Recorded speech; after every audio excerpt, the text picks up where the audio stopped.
আজকের গল্পের নাম আমানতের পরীক্ষা। এক গ্রামে এক গরিব ছেলে থাকত। তার নাম ইউসুফ। সে ছোটবেলা থেকেই সৎ আর আল্লাহভীরু ছিল। একদিন ইউসুফ বাজারে যাচ্ছিল। হঠাৎ সে দেখল রাস্তার পাশে একটি থলি পড়ে আছে। কৌতূহল নিয়ে সে থলিটা খুলল। ভেতরে ছিল অনেক স্বর্ণমুদ্রা। ইউসুফের চোখ চকচক করে উঠল। সে মনে মনে ভাবল, এই টাকা দিয়ে আমি মাকে ভালো খাওয়াতে পারি, নতুন কাপড় কিনে দিতে পারি গি।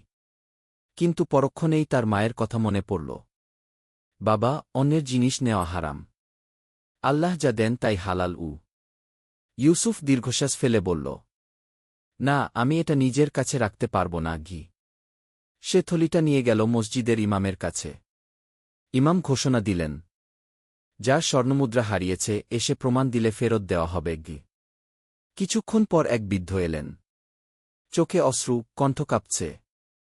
তিনি বললেন, হুজুর, থলিটা আমার। এতে আমার সারা বছরের উপার্জন আছে গি। সব বর্ণনা মিলিয়ে দেখা গেল সত্যি থলিটা তারই।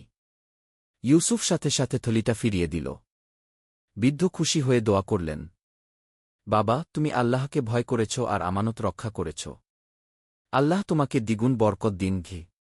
সেদিন ইউসুফ শিখল, সত্যিকারের মুসলমান সেই যে আল্লাহকে ভয় করে এবং আমানত রক্ষা করে।